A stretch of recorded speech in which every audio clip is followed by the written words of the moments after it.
Welcome back to my channel. তোমরা কেমন আছো? আশা করি তোমরা খুব ভালো আছো। আর এখন ছুটির সিজন, তো আনন্দ করো, খাওয়া দাওয়া করো, মজা করো, আর আমিও সেটাই করছি। তো আজকের এই লোকেশনটা দেখে মোটামুটি বুঝতেই পারছো যে আমি এনজয় করতে বেরিয়ে গেছি। হর্স আছে, হর্স রাইডিং হচ্ছে, যেটা মানে ওর ওপরে উঠেই তো এখানে চলে এসেছি আমি একটা নতুন জায়গা। তো তোমাদেরকে আগেই বলি, আমি এসেছি মুর্শিদাবাদে। আর আজকে আমি মুর্শিদাবাদে কি কি দেখবো সেটা তোমাদেরকে অবশ্যই শেয়ার করবো। তো চলো আমার সঙ্গে আর বেশি না কথা বলে চলো চলো চলো। আমরা সবথেকে প্রথমে একটা জায়গায় চলেই আসলাম, আর এইখানে আসতে গিয়ে আমাদের প্রচুর হাঁটতে হয়েছে। মানে এই ডালগোলা বাগান বাড়িতে আসতে যাওয়ার সময় প্রচুর হেঁটে আমাদের তারপরে এখানে আসতে হয়েছে।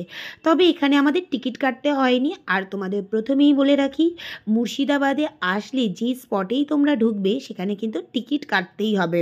মানে 20 টাকা 25 টাকা এইভাবেই কিন্তু টিকিটগুলোর মূল্য ছিল। তো আমরা টিকিট কাটিনি, আমরা চলে এসেছি। আর এই সমস্ত জায়গাগুলোই কিন্তু সবই মোটামুটি মির্জাফরের। আর এখানে না সমস্ত জায়গায় যখন আমরা ভেতরে ঢুকতে যাচ্ছিলাম, আর মোবাইলে ফটো তোলা কিন্তু পুরোপুরি নিষিদ্ধ ছিল, তাই জন্য ভেতরের কোনো কিছুই আমরা কিন্তু তোমাদের দেখাতে পারবো না।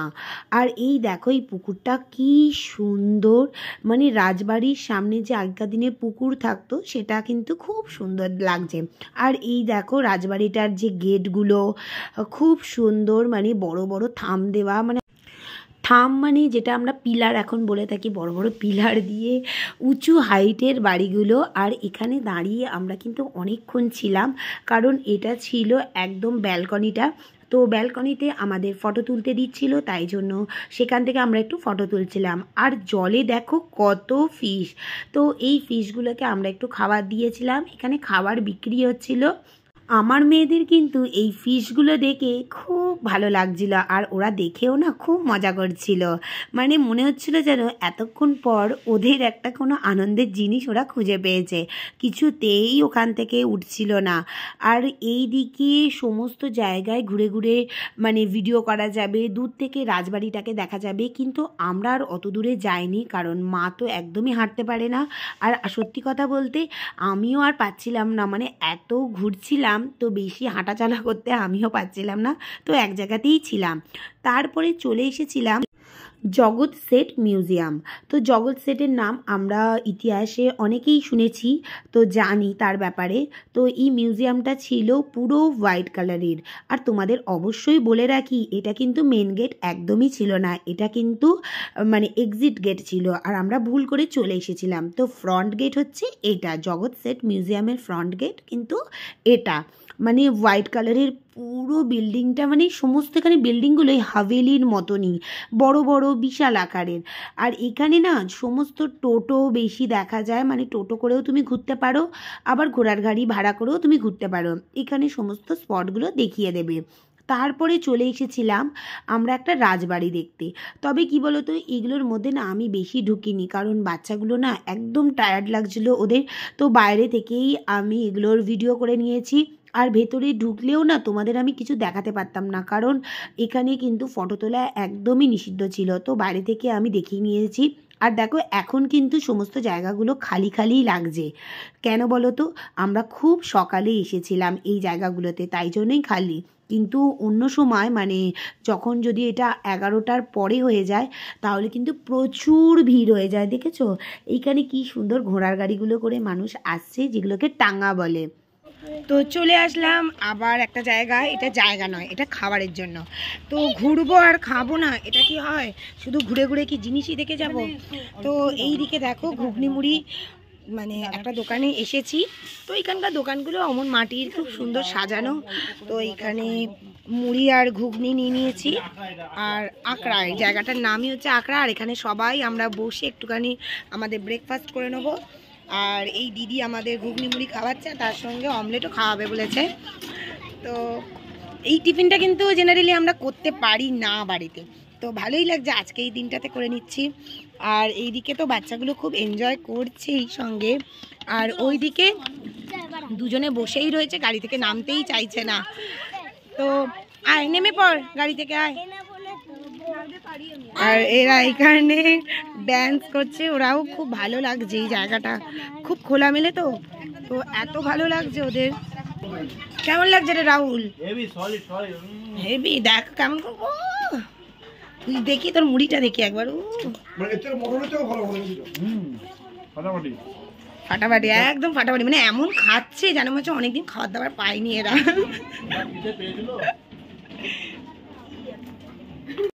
চলে আসলাম আখড়ায়। তো এই দেখো এখানে বললাম না মির্জাফরের সমস্ত জায়গাগুলোই হচ্ছে হোয়াইট কালারের। তো দেখো এখানে লাইট হোয়াইট কালারেরই ছিল, আবার কোথাও কোথাও একটু স্কাই কালারেরও দেখা যাচ্ছিল। তো এইখানে মানে যখন ঢুকছিলাম তো প্রথমেই দেখাই যে এই জায়গাটা হচ্ছে কিন্তু পুরোটাই মির্জাফরের, মানে মির্জাফর এখানে কিন্তু তিনি থাকতেন। আর তোমাদেরকে আর একটা জিনিস দেখাই যেটা খুবই স্পেশাল। তো এই জিনিসটা আমরা ওখানে গিয়ে জানতে পারলাম, মানে এইখানে লোকেরা আসে এই কারণে, এই গাড়িটা মেনলি দেখার জন্য। এই গাড়িটা তখনকার দিনে 80 টাকায় কেনা হয়েছিল, মাত্র 80 টাকায়। তো এখনকার ভ্যালুয়েশনে কিন্তু গাড়িটা অনেক দাম, মানে তখনকার 80 টাকাও মানে কিন্তু অনেক দামই ছিল। তো এই গাড়িটা দেখবার জন্যই সকলে আসে। আর ভেতরে আর একটা জিনিস দেখার জন্য কিন্তু লোকে সকলে আসে। তো চলো ভেতরে গিয়ে যদি দেখাতে পারি তো তোমাদেরকে দেখাই। তো এইখানে পুরনো কিছু আভিজাত্য যেইগুলো ছিল, মানে ওনাদের চেয়ার টেবিল বসার জন্য, তো এই জিনিসগুলো কিন্তু সবই পুরনো। তো দেখো কত সুন্দর দেখতে জিনিসগুলো, আর খাটটাও কত সুন্দর, মানে আগেকার দিনের কাঠের খাট যেমনি হয় তো তেমনিই ছিল। আর দরজাগুলো না প্রচণ্ড বড় বড় ছিল। তো চলো তোমাদের এখন একটু ঘুরিয়ে ঘুরিয়ে দেখিয়ে দিই।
এরপরেই আমরা চলে এসেছি আর একটা নতুন জায়গায়।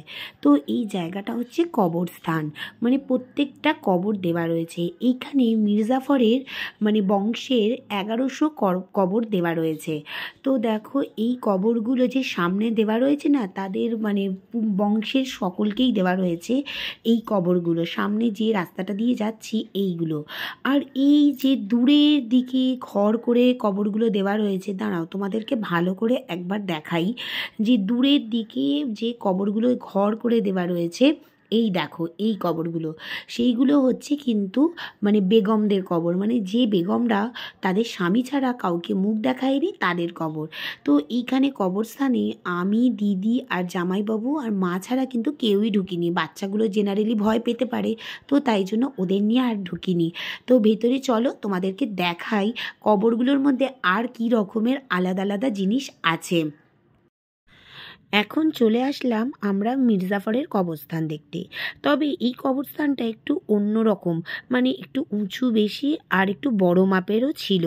তো এই কবরস্থানটা দেখে বোঝা যায়নি যে এটা মির্জাফরের কবরস্থান, কারণ সমস্ত লেখাগুলো এখান থেকে উঠে গেছিলো। আর এইখানে দেখো দুটো ছোট ছোট কবরস্থান দেওয়া রয়েছে। তো এটা হচ্ছে দুটো পায়রার। তো মির্জাফরের মানে এই দুটো পায়রাই কাগজপত্র চিঠি সমস্ত আদান প্রদান করতো, তো তাদেরকেও এখানে কবর দেওয়া হয়েছে। আর এই দূরের যে কবরগুলো সমস্ত বেগমদের, মানে প্রথমে দিকে বেগমরা কিন্তু ছিল না, সব নবাব রাজারা ছিল। আর পেছনের দিকে সমস্ত বংশের বেগমরা যত ছিলেন সেইগুলোর কবর দেওয়া রয়েছে। তবে আমি কিন্তু ওই দিকটা আর যাইনি, কারণ আমার কিন্তু বেশি দূর এগোতে ভালোই লাগছিল না এই কবরস্থান দেখার জন্য। তো তার জন্য আমি আর যাইনি, কিন্তু আমার জামাইবাবু দেখছিলাম অনেক দূর যাচ্ছিল, তো আমি সামনে থেকেই তোমাদেরকে দেখিয়ে দিলাম। এইখানে একদম দুটো নতুন কবর দেওয়া হয়েছে। তো এটা হচ্ছে বেগম আর বেগমের বাচ্চা। তো এই কবরগুলো এখনও তৈরি করা হয়নি। এই দুটো কবরই হচ্ছে একদম শেষ কবর, আর কোনো কবর নতুন করে দেওয়া হবে না। এনাদের মির্জাফরদের বংশ এইখানেই সমস্ত সবাইকে দেওয়া হয়েছে। তো এইখানে দেখো এটা হচ্ছে 1991-এ মানে দেওয়া হয়েছে, তো রিসেন্টলি বলা যেতে পারে। ওখানে একটা 2020-ও ছিল ওই দিকে। তো এগুলো বলতে পারে যে যে কিছুদিন আগেই হয়েছে এই কবরগুলো, আর এগুলো তো পুরনো সমস্ত। তো ওনাদের বংশ এইভাবেই শেষ হলো। ওই লাস্ট দুটো কবর ওইখানেই যা দেওয়া ছিল, ব্যাস 1100 জন মানুষদের কবর এইভাবেই শেষ করা হলো। এরপর আমরা নেক্সট যে জায়গাটাতে দেখতে এসেছিলাম সেটা হচ্ছে জ্যান্ত কবর, মানে মির্জাফরের মেয়েকে জ্যান্ত কবর এখানেই দেওয়া হয়েছিল। তো চলো ভেতরটা একবার ঘুরে আসি কেমন।